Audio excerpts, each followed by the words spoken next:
আসে নির্বাচনের সময় বলেছিল যুদ্ধ অপরাধের বিচার করবে। যুদ্ধ তারপর সরকার যখন ক্ষমতা আসলো তখন 2010 সালে ইন্টারন্যাশনাল ওয়ার ক্রাইম ট্রাইব্যুনাল গঠন করে যুদ্ধ অপরাধ বিচার তারা শুরু করেছিল এবং আপনি জানেন যে সেই বিচারের 3টি রায় অলরেডি দেওয়া হয়ে গেছে। তাই আপনি কি এটাকে যুদ্ধ সরকারের একটা বড় সাফল্য বলবেন না?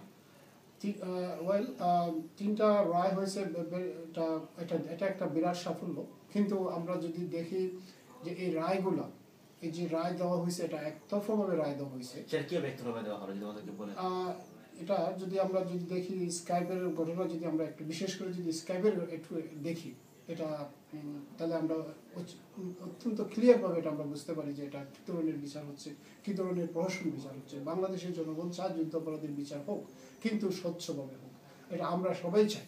কিন্তু এভাবে প্রহসনভাবে যদি বিতর্কিত করে রায় দেওয়া হয়, এটা ভবিষ্যতের জন্য এটা এটা একটা আমার মনে হয় এটা মাইন্ডফল হবে না। এটা একটা